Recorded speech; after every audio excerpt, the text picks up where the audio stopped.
কিছুদিন আগে অভিনেত্রী ইপসিতা মুখার্জিকে সোশ্যাল মিডিয়ায় একটি ছবি পোস্ট করতে দেখা যায়। তা দেখেই অনেকের দাবি আবারও নাকি নতুনভাবে প্রেমে পড়েছেন তিনি।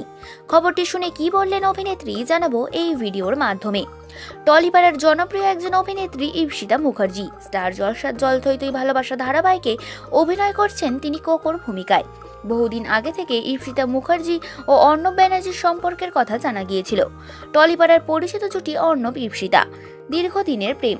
তারপর কয়েক বছর আগে আইনি বিয়েও সেরে ফেলেছিলেন তারা। যদিও মাঝে আলাদা হওয়ার খবর শোনা গেলেও আবার দুজনে সম্পর্কে রয়েছেন বলেই জানা যায়। কিছুদিন আগে অভিনেত্রী সোশ্যাল মিডিয়ায় একটি ছবি পোস্ট করেন, যা দেখে রীতিমতো অবাক হয়ে যান অনেকেই। অভিনেত্রী অভিনেতা দেবোত্তম মজুমদারের সাথে বেশ কিছু ছবি পোস্ট করেছিলেন। ক্যাপশনে লেখেন, তব নামে মম প্রেম মুরলী পরাণের গোঠে বাজে। আর এই ছবি দেখেই সবাই মনে করেন তাহলে কি আবারও ইপসিতা ও অর্ণবের সম্পর্ক ভাঙল। জল থই থই ভালোবাসা ধারাবাহিকে ইপসিতার বিপরীতে রয়েছেন অভিনেতা দেবোত্তম। তাদের জুটিকে বেশ পছন্দ করেছেন দর্শক। 2011 সালে কেয়া পাতার নৌকা ধারাবাহিকে প্রথমে এই জুটিকে দেখা গিয়েছিল। ফের আবারও স্টার জলসার পর্দায় দেখা যাচ্ছে তাদেরকে একসাথে।